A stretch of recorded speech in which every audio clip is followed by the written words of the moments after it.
So good evening, everybody, and a very, very special Chanukah Sameach to everybody who's joining us here and online and on Facebook Live.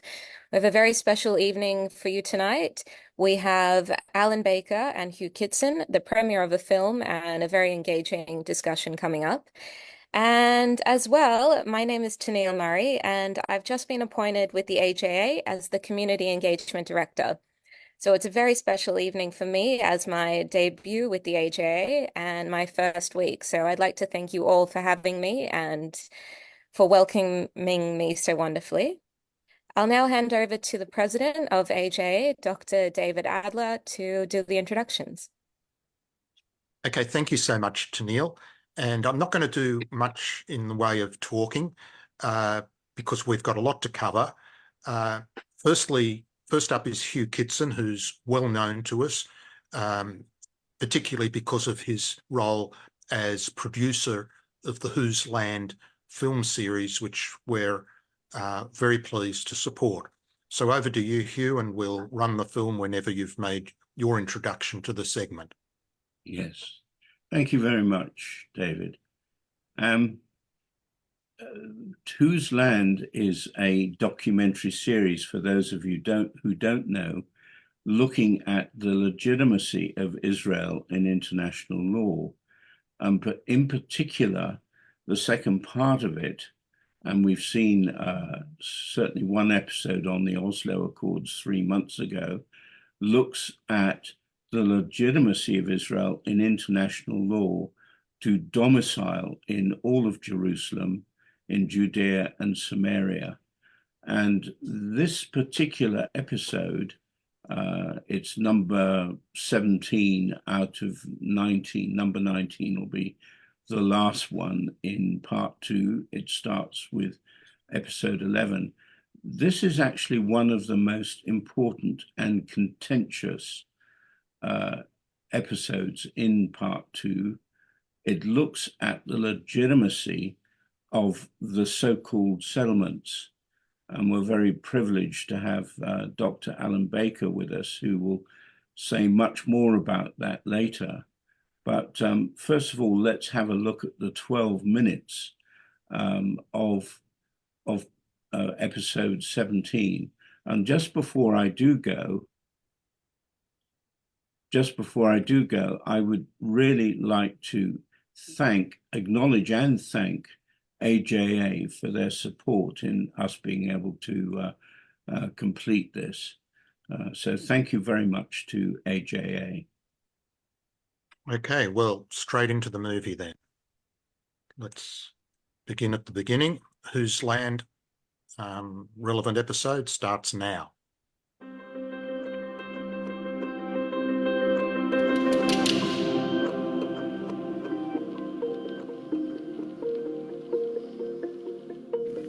In the years after the Six-Day War of 1967, the Israeli government opened up areas of Judea and Samaria, the historic heartland of ancient Israel, for Jewish settlement. One of the many townships established was Shiloh behind me. Shiloh was an important Jewish religious center in biblical times. In fact, it was the first capital of Israel, and the Ark of the Covenant rested right here for more than 3 centuries. These townships, some of which have a population of tens of thousands of people, like Ma'aleh Adumim and Har Hamar, on the outskirts of Jerusalem, are often referred to as settlements. The legitimacy of these so-called settlements has become a political hot potato. The question is, are they legal or not? There's an interesting claim that was made a number of years ago by Eugene Rostow, and I think it's a very, very good point that he made. Eugene Rostow is the former dean of Yale Law School, but more importantly, he was Undersecretary of State in 1967 when the Security Council adopted Resolution 242. He addressed the question of whether Israel was entitled to direct Jews to settle in the West Bank and other areas that were once the Mandate of Palestine. And what he pointed out was that according to the mandate itself, the terms of the mandate, I believe it's Article 6, says that the mandatory authority was required, not permitted, but required to encourage close settlement of Jews on the land. That's the term that it uses. So what Rostow said was the right of Jews to live in this land is at least as good as that of any other population resident there, including the Palestinian Arabs. That's an important point to remember. Not only that international law doesn't forbid Jews from living there, it may, in fact, even require it. If we actually look at the development in the West Bank, Jewish settlements have, for the most part, been established on public and waste ground, and generally on top of barren hillsides, which wouldn't have been used anyhow, without tremendous amount of public investment, which the Arabs have never even considered doing. Prime Minister Netanyahu appointed me, together with two other senior jurists, to a national commission to examine the legal aspects of building in the settlements. Dr. Alan Baker was Israel's ambassador to Canada. Now retired, he was an expert in international law at the Jerusalem Center for Public Affairs. He's been a senior legal advisor to the Israel Defense Forces and the Ministry of Foreign Affairs. He was a chief negotiator in the Oslo Accords and a co-author of the Levy Report on the issue of land ownership in the West Bank. Israel considers that its settlement activity is completely legitimate in accordance with international law, as long as it doesn't involve taking private land. Now, there are instances, and there have been quite a few recent instances, where local Palestinian landowners have claimed that their land has been taken. And there are legal processes to deal with this, which enable each side to produce the documentation necessary to prove that he or she, whether he's a Palestinian or Israeli, have a better claim to the land or purchase the land legally and can produce the documentation. There are ways of dealing with this. So, in principle, the idea of settlement activity is completely legitimate. Media coverage of the Middle East and even United Nations resolutions use terminology such as occupied Palestinian territory and the illegal occupation. Is this terminology based on international law, or is it simply anti-Israel propaganda? The term Palestinian territories, or occupied Palestinian territories, or OPT, which is used in virtually every General Assembly resolution in the UN and in every statement by every major politician throughout Europe and British leaders, this expression has got absolutely no basis whatsoever. It's utter nonsense. So the only thing I can say that the term Palestinian territories is a political term that the political majority of those countries voting in favor of these resolutions has adopted it, use it, and it's become lingua franca. Everybody uses it without thinking that it has absolutely no legal basis whatsoever. Occupation is a funny word. It's one of these words that means one thing to people in ordinary conversation and another thing under the law, right? So when people think about occupation in ordinary conversation, what they mean is a regime that has no business being there, like the Nazis in France. Right? That's what they have in mind when they think about occupation. That's not the way international law looks at occupation. And this is generally well understood, except when it comes to Israel. Nonetheless, people have a habit of forgetting what the law says and substituting what they would like it to say for ideological reasons. The Levy report concludes that Israel's presence in the West Bank, the so-called West Bank, is not an occupation. And I agree with the Levy report. If you read the Hague regulations on belligerent occupation, what they say is that these are the rules that apply to enemy territory that is captured. Now, in the case of the West Bank of the Jordan, what was called Judea-Samaria before Jordan's occupation of that land, Israel has a superior claim to sovereignty than I think any plausible state in the world. And there simply is no precedent for claiming that international law requires applying the rules of belligerent occupation when one has a better claim to sovereignty of the land, even if it was captured in war. Article 43 of the Hague Regulations states that the authority of the legitimate power, having in fact passed into the hands of the occupant, in this case, Israel is the legitimate power and the occupant.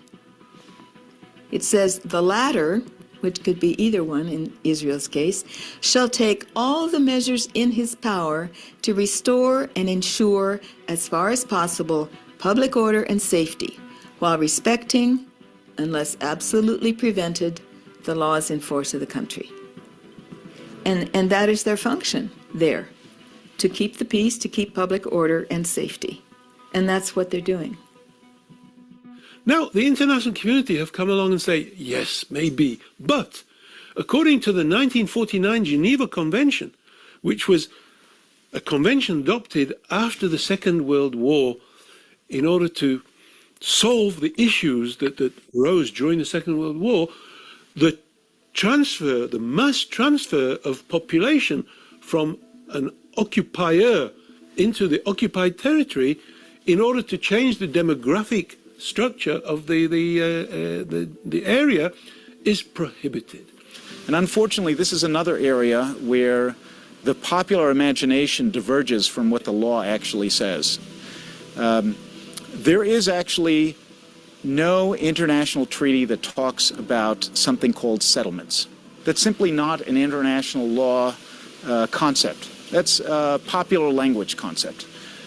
The international law concept is transfer. Now, if you want to take, for example, the Gush Etzion block, which is just outside Jerusalem. Now, when Jordan occupied and annexed the West Bank in 1948-49, it ethnically cleansed the Gush Etzion block of the Jews. Those who were there were slaughtered when the Jordanians took control. So after 1967, when Israel took back control of the West Bank, the Jewish descendants of those families moved back to Gush Etzion, where they live today, and that community has grown. On what basis are they illegal? The only thing that could be illegal would be the transfer by the State of Israel of those people into the area. Well, the residents of Gush Etzion were never transported or transferred or deported by anybody, let alone their own government. They went there completely willingly. This raises an interesting question. What is it all about? What is this transfer provision about? And there is actually a case about illegal transfers, but it predates the Geneva Conventions. It's a case that goes back to the Nuremberg Tribunal, and it had to do with German transfers. There was a German program that was called Germanification. Now, today we would call this a program of ethnic cleansing and genocide. And so when you look at this program, it's clear that there was something there that was unlawful. It's not voluntary movement of peoples. What was unlawful was transferring parts of your population as part of a broader program of genocide. Now, I think it's obscene to claim or even to suggest that there's a program of genocide being carried out by Israel. I think it's offensive. I think it's bigoted.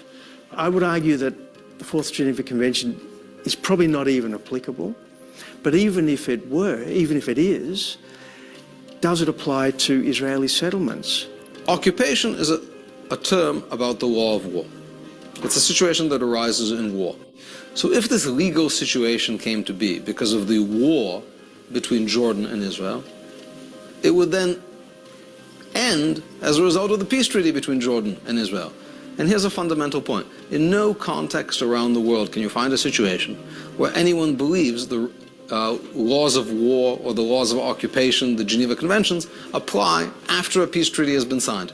Peace treaty ends everything, because Geneva Convention and occupation, that's about war. Peace treaty, war's over. There is no occupation. There's never been any legal commitment, legal document, treaty, agreement, contract, or formal binding resolution that's determined that the territories belong to the Palestinians, or that they're under Palestinian sovereignty, or that they're Palestinian. In the next episode of Whose Land, we look at the Palestinian claim to East Jerusalem as the capital of the state of Palestine. What legal and historical basis does it have, if any? Well, thank you so much for that. That's quite a powerful presentation. And we're privileged to have with us former Ambassador Alan Baker. Hugh, would you like to do the introduction of your friend and colleague in that segment, Alan Baker? Well, thank you very much. And actually, Alan Baker appears, he appears briefly in part 1, but in many of the episodes of part 2, he's prominent, and especially in this particular episode on the communities, townships in Judea and Samaria. And as he was introduced in the documentary itself, he was one of the authors of the Levy Report, which looks into the whole question of the legitimacy of Israel's domicile in the communities of Judea and Samaria. Dr. Allen, I'm very grateful for your participation in Whose Land. You've contributed a great deal, and I would just like to take this opportunity of thanking you very much indeed. And I hope we'll catch up in person again sometime in the not too distant future. Thank you. All right. Alan, we're so glad you could join us. So I'd like to invite you first just to make some general comment on the issues raised in that segment. Well, thank you very much, and good evening, good morning, good day to all of you wherever you are, and thank you for inviting me to participate in this. I saw myself on the film, and you know, well, it was a couple of years ago that I was filmed, and you know, I'm very happy to see myself. Look, it came out very clearly by all the people interviewed in the film that the issue, this highlighting the issue of the settlements by the international community is a very political move. The term settlements and settlers, the S word, they've, as a result of a lot of hostile propaganda by Palestinians and by the UN, these terms have become derogatory terms in international law and practice, despite the fact that, as was said by Professor Avi Baker, that's not the case. The right to establish settlements on territory, as long as the settlements are not taking away private property, is perfectly legitimate according to international law. The Hague Rules from 1907 specifically refer to the fact that non-private property, in other words, public property in territory which is being administered pending peace negotiations or pending the outcome of solving a conflict, property or land which is not privately owned, the administrative power has the right of usufructus, which basically means you can enjoy the land as long as you don't permanently change its status. And this has been the principle behind Israel's settlement activity. And for instance, my home is in one of the Israeli settlements, and I'm signed on a contract with the Israeli government saying that if and when the time comes that there'll be some territorial change, or the status of the territory or the land that I live on will be changed, then I agree to accept whatever changes are made and act accordingly. And this is the principle behind this. As I said in the film, the term occupied Palestinian territory, again, it's a fake, it's a false term. The Palestinian territory has never been acknowledged to be Palestinian territory. There's never been a Palestinian state. There is no Palestinian state. There are no formal agreements or declarations or binding resolutions that determine that this or that territory is Palestinian. And in fact, this is an open issue before the International Criminal Court, where despite the fact that the court has accepted the Palestinians as a full member of the court, despite the fact that the court is open only to states, the issue of whether there exists any type of Palestinian sovereignty in the West Bank areas of Judea and Samaria is an open question that the court has yet to determine. And Israel and many others have claimed that the court can't exercise its jurisdiction over an area that, first of all, isn't sovereign Palestinian territory, and secondly, it's an area that's under dispute, and it's under dispute which is acknowledged by the international community, by the Palestinians, by the United Nations, and you know, it's simply fake. It's artificial to claim that this is Palestinian territory. And as we've discussed, the term occupation in and of itself is a professional term in international law. It's a term of art that describes when a power conquers territory of another sovereign power party to the Geneva Conventions, then it establishes a belligerent occupation. What Israel has claimed from the very beginning, and anybody who's interested in looking for it, the military advocate general of the Israel Defense Forces in 1967 was Meir Shamgar, who later became the Chief Justice in Israel's Supreme Court. And he then wrote an opinion saying, look, this isn't occupation because we're not occupying the territory of another sovereign state that has recognized, acknowledged sovereignty over the area. Jordan was never acknowledged to be the sovereign of the area, nor was Egypt ever acknowledged to be the sovereign over the Gaza Strip. And in fact, the Egyptians insisted on not considering the Gaza Strip to be part of its territory, and they maintained a military government there.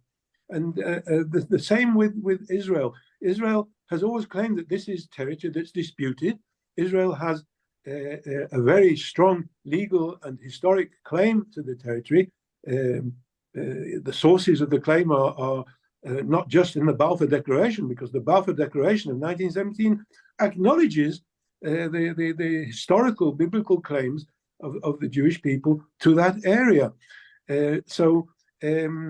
You know, this, because this is sui generis, it's a special situation where Israel hasn't occupied territory of another sovereign state. So you can't claim that the Geneva Conventions are applicable because it's not a situation of occupation. But Israel has nevertheless acknowledged to the international community that it's committed, morally committed, to observe the humanitarian provisions of the Geneva Convention with respect to the treatment of the local population and it's the situation with respect to land.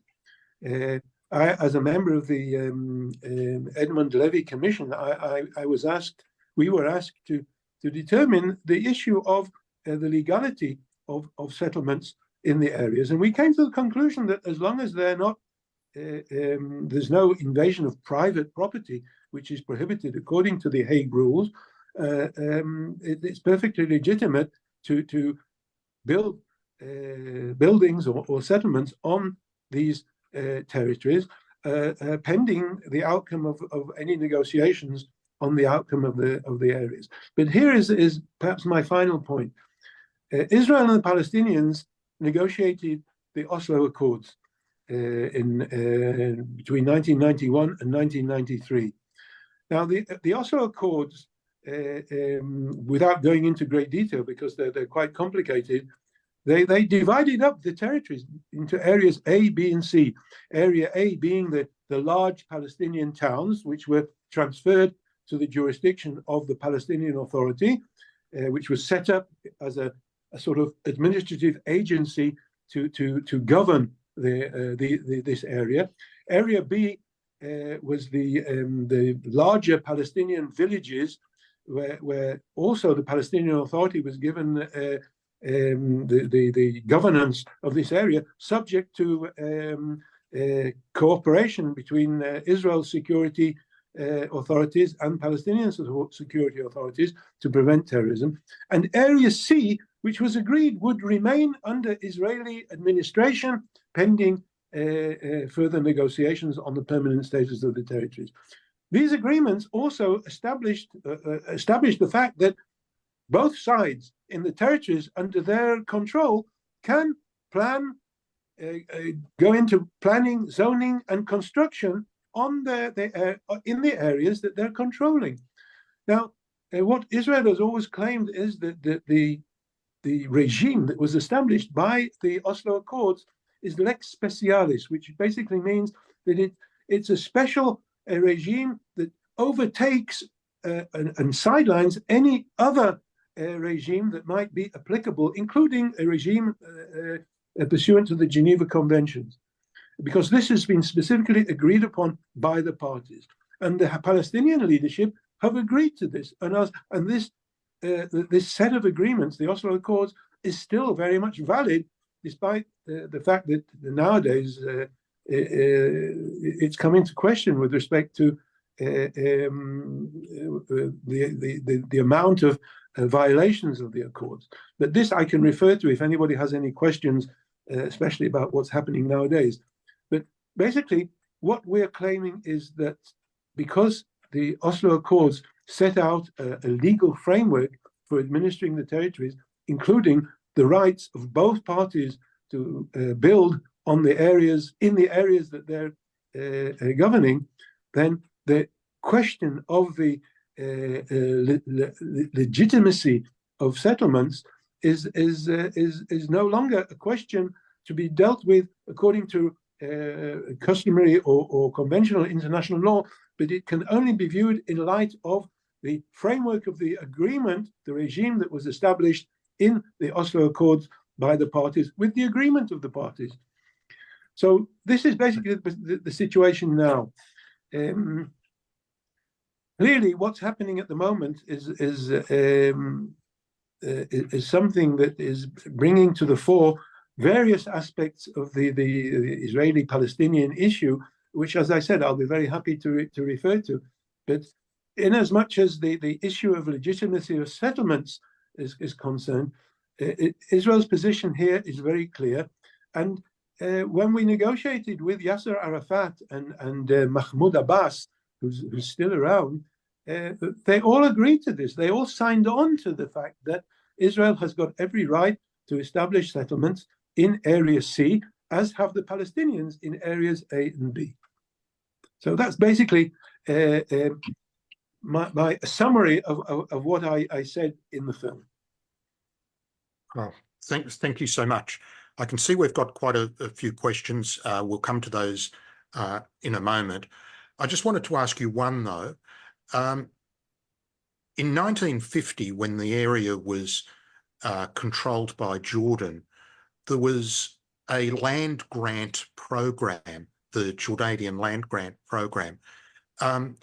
Did that establish any private property rights? Because we know that quite a few grants were made to supporters of King Hussein and other political functionaries.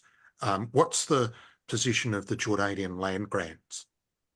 Well, a lot of these land grants were perfectly legitimate, despite the fact that many of the people who received these land grants were never really aware of exactly where the land is that they were granted. And Israel instituted a sort of an appeals committee whenever, and I used to sit on these committees, whenever the question of whether to establish a settlement or not was discussed, and Israel publicized the fact that in this particular area we're planning to establish a village or a settlement. If any Palestinian or any Jew or any other person has a claim, a land claim to this area, then he or she should come forward, produce the documentation, the land registration documentation, and in the event that it becomes evident that this is private land, then Israel has got absolutely no right to establish a settlement there. And this is what's been happening. And over the years, there's been a whole series of surveys of the ownership of the lands of the West Bank to determine whether, or to ascertain whether they're private or privately owned or not. Okay. All right. I'll do our 1 minute promotion for what's coming up, and then we'll open up for questions. So as we do each week, at the end of the event, if you're not yet actively supporting AJA, please do so. And that means go to the website where you can become a supporter. Make sure you've signed up to the email list, and of course follow our social media such as Facebook and Twitter and Instagram, whatever platform you're on, for the very regular and frequent and high quality updates for news and views. Now, I've got 2 events to mention coming up next week. At this time, we will be looking at the issue of Israel, the media, and fake news.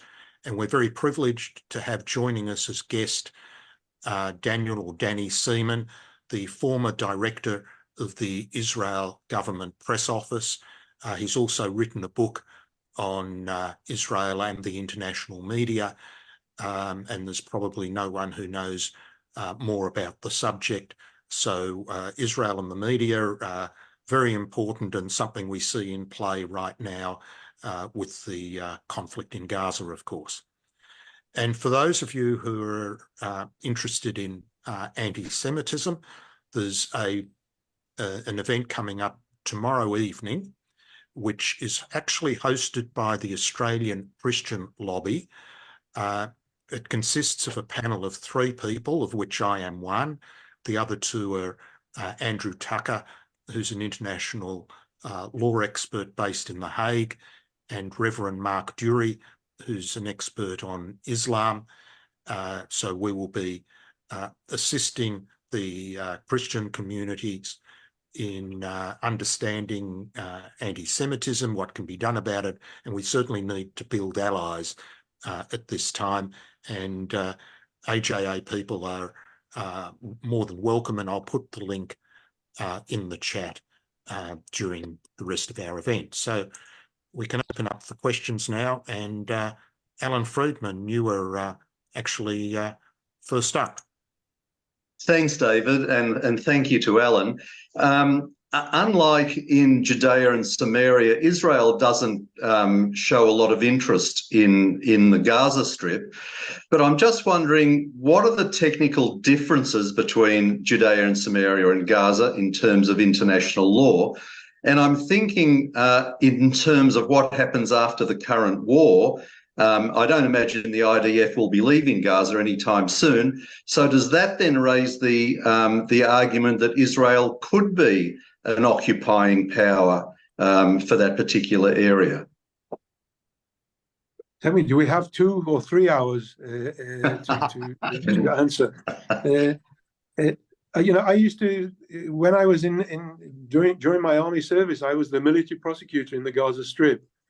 And so I'm very familiar with the whole of the area, and the towns that are being discussed every day and all day in the news were places that I used to travel to and work in, whether in the north of the Gaza Strip or the south of the Gaza Strip. The Gaza Strip was occupied by the Egyptians. And in 1967, Israel occupied it from the Egyptians. Its status then was either occupied or administered. In the Oslo Accords, Israel transferred all authority to the Gaza Strip as if it were Area A. In other words, full control and jurisdiction over the Gaza Strip. So it was basically part of this disputed territory under the temporary governance of the Palestinian Authority. When Israel removed its settlements from the Gaza Strip in, when was it? I think 96. 2006. 2005. 2006. Sorry, yes. 2006. Hamas, actually, with the encouragement of the United States, took part in the elections, were elected and had received the majority of votes, and they basically violently threw out the Palestinian Authority. They took over, removed the Palestinian Authority, all their governance structure, and established a Hamas government there. You asked, what is the status of the Gaza Strip today? Formally, legally, according to international law, since the Oslo Accords were accepted, recognized by the United Nations, acknowledged by all the major powers who signed as co-signatories and witnesses to the Oslo Accords. So they're still part of this temporary lex specialis, pending the outcome of whatever permanent status negotiations will take place, and what would be the result of such negotiations.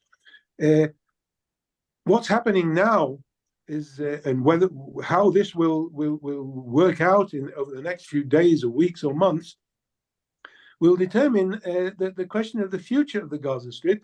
Will this be part of a Palestinian state? Will this be an independent Palestinian state? Or will this be part of a federation, confederation? Whatever will be the outcome of whatever negotiations will take place. But as you said correctly, the chances are that at least not only the day after the present war, but the day after the day after, and the weeks and months after, there'll be some element of an Israeli security presence within the Gaza Strip and along the borders of the Gaza Strip, including the border with Egypt, in order to prevent the importation of weaponry, the rebuilding of fortifications, and with the hope that together with whatever framework will be established by the international community to assist Gaza in rebuilding itself, whatever will come after that will be part of some type of Palestinian leadership, which will then be able to negotiate peace with Israel. Okay, we'll move on to Leon, and we do have a stack of questions, so let's keep both the questions and, to the extent possible, the responses as briefly as we can. Leon, you're on. Leon, can you unmute? Hi. Yeah. Do not the legal advisors to Western governments know that all your arguments and statements regarding Israel's legal rights, that they are all perfectly valid, but do you agree that politicization has drained Western governments of all morality and integrity, leading them to false accusations of illegality and occupation? And secondly, does not the 1922 League of Nations mandate override the Oslo Accords provisions today? Well, look, the answer to your first question, I'll try and be as brief as possible. is that of course the international community is fully aware of the legitimacy of Israel's claims, and they've been part of the process over the years since the period of the League of Nations. So that they can't claim that they don't know about this. I don't think it's just politicization. It's also economic interests and political interests. And the United Nations and the international community are divided up into interests.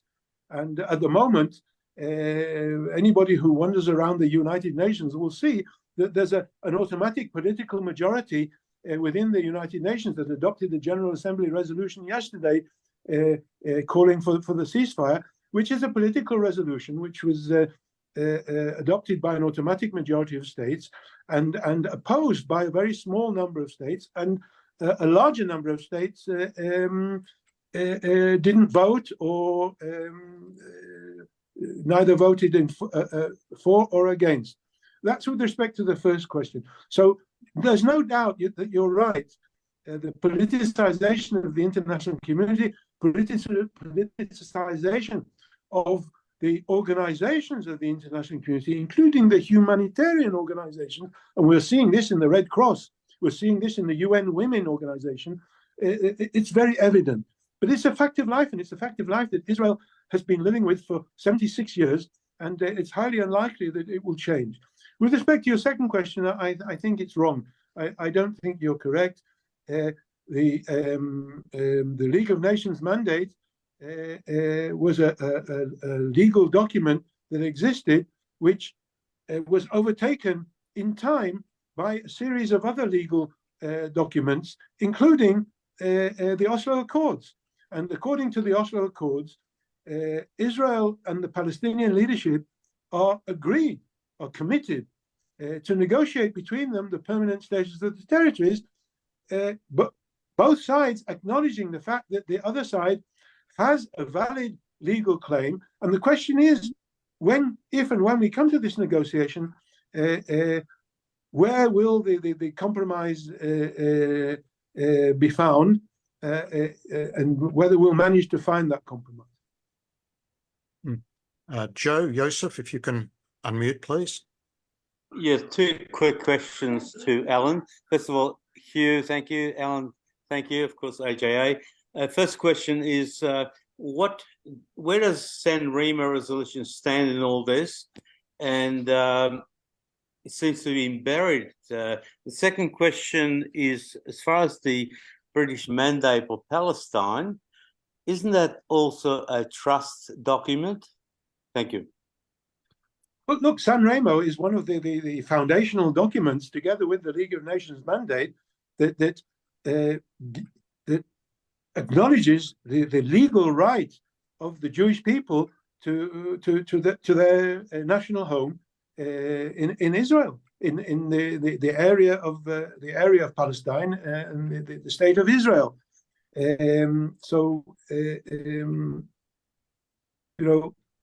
This is a very basic element behind the legality of Israel's existence, and those that are demonstrating all over the world now and claiming that from Gaza to the sea, from the river to the sea, Gaza should be free, are basically coming down and claiming that all these foundational documents and trusts don't exist and are not valid. And of course, they don't know what they're talking about.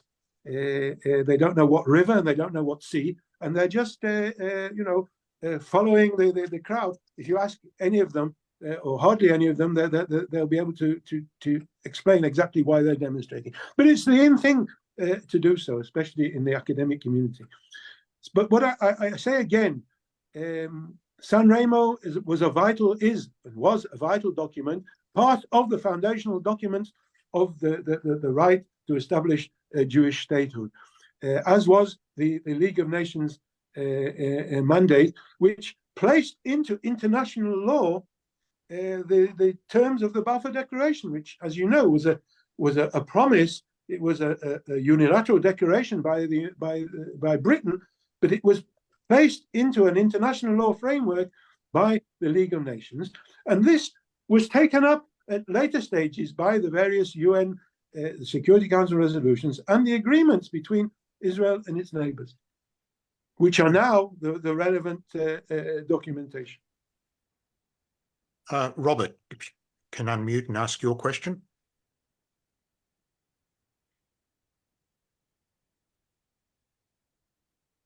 Robert, can you unmute? No, Robert's not unmuting. I'll come back to him. Dina, can you unmute? Thank you. Two quick questions.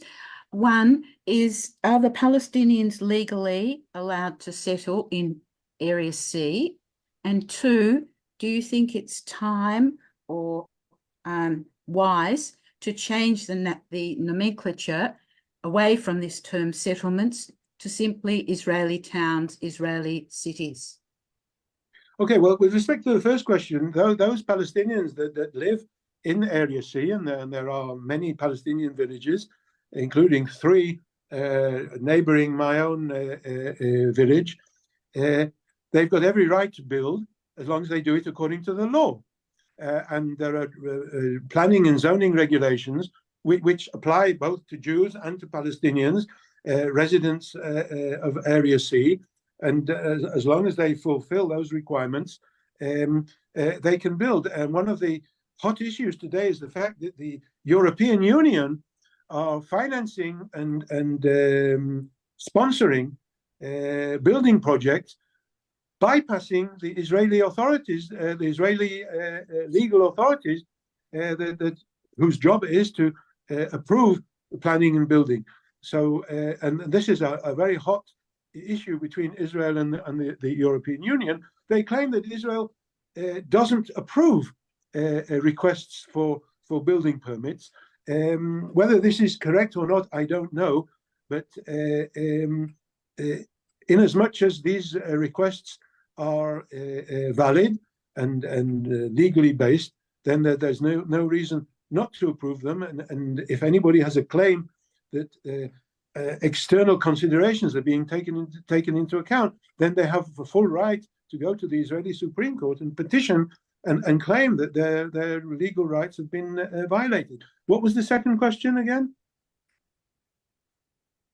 We might have to come back to Dina for that. I can't recall it. Robert, you're unmuted. You ask your question. And yeah, my question is, in 2005, we unilaterally withdrew from Gush Katif, Gaza, before that, the rest of Gaza, and we saw what the results were. And God forbid, it would be a similar result if the same thing was to happen area A, B, C over there. Why do we even have to consider it? We know that Oslo is a total failure. Why don't we just go ahead now and declare sovereignty over Judea-Samaria? And once the issue in Gaza is resolved as far as getting rid of Hamas, take it back, finished. Well, you know, there's wishful thinking and there's you know, practical thinking. And for Israel to unilaterally declare sovereignty over both Judea and Samaria and the Gaza Strip today, first of all, would be considered to be a violation by Israel of its commitments in the specifically Oslo Accords, but also it would run against the principles of international law with respect to annexation of territories.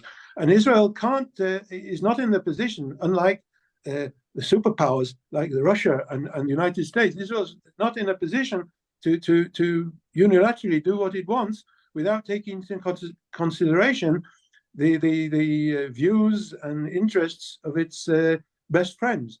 And so as much as we might like to do various things, we're not in a position to be able to do that in the practical terms of international law and practice.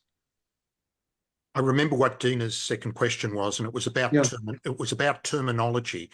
The merit of changing, instead of using the term settlements, to use towns or villages or Well, look, you know, first of all, we try to do that. We refer to towns and villages and civilian locations and any other form of terminology. But as I said at the beginning of my presentation, the fact that settlements has become a dirty word is a purely political invention of the Palestinians and of the UN. And the question is whether we should allow ourselves to go along with this, because by going along with it, we're basically giving it credence. There's absolutely nothing illegal about establishing settlements as long as they're established legally. And so, whilst we because of this negative connotation that's being given to the word settlements, so we use the word towns and villages. But look, what did Hamas? What a lot of these Hamas terrorists, they said, well, you know, we've attacked not Israeli settlements, they attacked Israeli towns and villages in sovereign Israel, and they said that all of Israel is a settlement as far as we're concerned. Israel has got no legality, and therefore we, Hamas, are entitled to do what we can to destroy Israel and destroy its population. Dreadful. Anne, we've got a few more questions and need to be brief to get through the last few. Anne? Hi, guys. So I have a two question. First of all, I know that Israel gave up Gaza in 2005 for peace, but now that Hamas has violated that peace on October 7th, do you think Israel should reclaim Gaza after this conflict? And second question is, should Elon Musk be given the title Gentle of the Gentiles for his support of Israel, and wearing the dog tag that he refused to take off until all the hostages are released? And what do you think about his three suggestions for the conflict about how to deal with Hamas after this? That's it. Okay, look, first of all, I'm not sure that Israel and the Israeli population would want to retake over the Gaza Strip in light of the fact that the population there is such a large amount of Palestinian population. I don't know whether Israel has an interest in doing this. Secondly, Israel's interest in the Gaza Strip has always been basically a security interest. In other words, to prevent terrorism, because there was always terrorism coming from the Gaza Strip. In the early days of Israel, it was called Fedayun. So Israel's interest has always been to prevent terror. And I think as long as Israel has a say or some element of participation in preventing a recurrence of what happened on the 7th of October and monitoring the areas and preventing importation of arms and construction of tunnels and one thing and another, I think this is more what Israel is interested Israel is interested in, and not so much establishing its sovereignty over the territory. Although there are those in Israel who are saying, as you suggest, yes, well, let's resort back to the situation that existed before. Let's reestablish the Israeli towns and villages in the Gaza Strip that the Hamas have destroyed. But this isn't the majority of the population in Israel, all of whom are sending their kids to protect Israel by fighting in the Gaza Strip. With respect to Elon Musk, righteous Gentiles are declared to be righteous Gentiles only after they pass away. And it's usually people who, during the Second World War, helped Jews, protected Jews, and helped them. I'm sure that Elon Musk is and will be given the due gratification by Israel to his support, as will everybody else who's supporting Israel. But it's not a question of righteous Gentiles. Yeah. Okay, Hugh, you've got a brief question. Yes, I have. It seems to me that the Palestinian Authority has totally abandoned Oslo when it comes to trying to reach a final status agreement, and is seeking to gain sovereignty over Judea and Samaria and statehood through the back door, through the United Nations. Could you comment on that, please? Okay, well, Hugh, this is okay. It's a very, again, it's a very complicated and long question, but I'll try and give a brief answer. Look, there's never been any agreement to Palestinian statehood. Throughout the Oslo Accords don't talk about what will be the outcome of the final status negotiations. The two parties have agreed to negotiate the permanent status, and this could be one state, it could be two states, it could be three states, it could be a federation, confederation, condominium, co-imperium, whatever you want. You know, all these permutations could be possible, and they're all legitimate subjects for discussion. But the term two-state solution, which again has become it's the sort of wishful thinking of the international community, including the US administration. It was a vision by George W. Bush that he suggested that was considered by Israel and the Palestinians. Neither of them signed on to it. The Israelis, Ariel Sharon said, well, you know, it could be possible as long as whatever Palestinian entity that comes out of it doesn't have any possibility of having an army or importing arms and one thing or another, and it has a limited sovereignty with respect to various international powers. So these are all potentially possible if and when the parties are able to negotiate a permanent status agreement between them. And by the same token, the international community, whether it's the French or the Europeans or the UN or the United States, none of them can impose a third party outcome to these negotiations. And so talk of a two-state solution, which, you know, every statement by the Secretary of State of the United States, for instance, I think he's under orders to recall the two-state solution. But all these leaders that recall the two-state solution, I don't think they fully understand what the two-state solution means. And I recently wrote an article in the Jerusalem Post, which was published a week ago, explaining this, that the two-state solution is not something, you know, it's not something that you can just come up with off the cuff without understanding what such a two-state solution will be and what the two states would be entitled to do, and how they would be constructed and how they would be able to function. So there are still a lot of open questions here that require clarification, and a lot of the people in the international community don't fully understand the history and the implications of all these terms. Okay, we can squeeze in one last quick question. Cohen, you've been there for a while. Just have to be very brief. Can you unmute? You're not unmuted. Try again. No. Oh, yes, you're with us. Okay. Go for it. Okay. In international law, it states quite clearly that in any conflict, the aggressor state who started the war cannot, at the conclusion of the war, take land away from the losing warrior. And in both instances, under the original construction of Israel, Palestine was not only the West Bank, but a good slice of the East Bank as well. Look, we've run out of time, so you're going to have to make it. Then surely in the so you say that the West Bank is divided into area A, B, and C.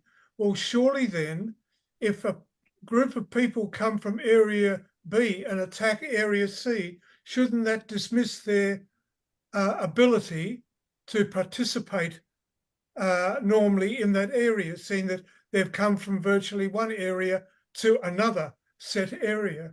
which they have no Look. right to do. And the other Okay. thing is, No, we're out of time. with Gaza, We're out of time. surely- Let's just deal with that one. Look, time and history and practicality have taken over from the original terms of the mandates and even of the Oslo Accords. And so, you know, the obligation or the commitment by the parties to negotiate with each other the permanent status is still a valid commitment. And the division between areas A, B, and C is an administrative division. It can be changed by the same token that it was constructed or established by agreement between the Israelis and the Palestinians. And so it can be changed by agreement between the Israelis and the Palestinians. And area B can take over parts of area C, or if this is agreed upon, or area A and B can be joined together. All these are potential possibilities, but only as part of an outcome of negotiations between the parties. It can't be imposed by anybody. Okay. Okay, Alan, thank you so much. Tennille, would you like to close the event for us, please? Thank you, David. So, everybody, thank you very much for joining us. A big thank you to Alan, Baker, and Hugh Kitson, our special guests this evening. And we wish everybody a Chag Chanukah Sameach. Please mark in your diaries Wednesday, 8 o'clock for our next event. And if you can join us, join tomorrow night to see David speaking, it would be really wonderful. As always, follow us on Facebook, Instagram. If you'd like to be more involved, go to our website, donate, and have a wonderful night. Thank you.